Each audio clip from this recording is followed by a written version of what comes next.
Hi అండి, అందరూ ఎలా ఉన్నారు? ఈరోజు నేను మీకు గోంగూర పచ్చడి చాలా టేస్ట్గా సింపుల్గా ఎలా రెడీ చేసుకోవాలో చూపిస్తున్నానండి.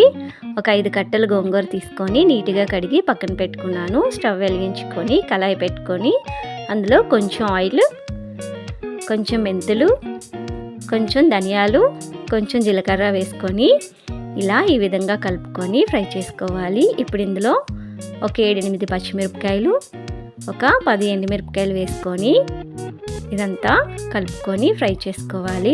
ఇప్పుడు ఇందులో ఒక స్పూన్ ఆవాలు వేసుకుంటున్నాను.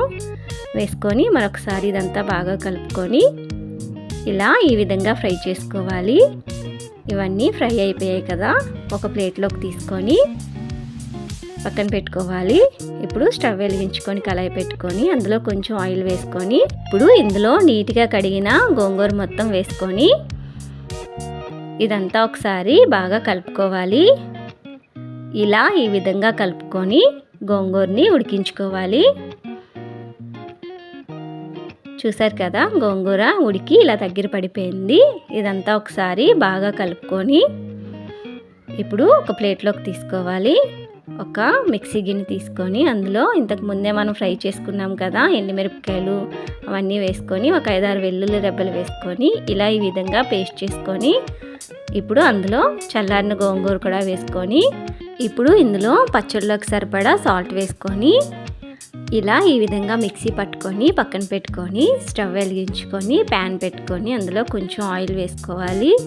వేసుకొని ఇక్కడ నేను చూపెడుతున్న పోపు దినుసులన్నీ వేసుకొని ఈ విధంగా కలుపుకొని ఫ్రై చేసుకోవాలి.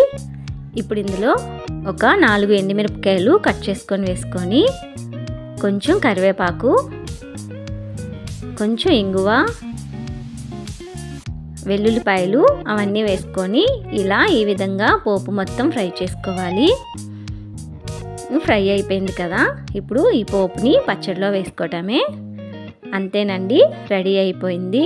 ఎంతో టేస్ట్గా ఉండే గోంగూర పచ్చడి. చాలా ఈజీగా సింపుల్గా ఇంట్లోనే రెడీ చేసుకోవచ్చండి. తప్పకుండా మీ ఇంట్లో ట్రై చేయండి. ఈ వీడియో నచ్చితే లైక్ చేయండి. మరిన్ని వీడియోస్ కోసం నా ఛానల్ని సబ్స్క్రైబ్ చేసుకొని బెల్ ఐకాన్ క్లిక్ చేయండి. Thank you.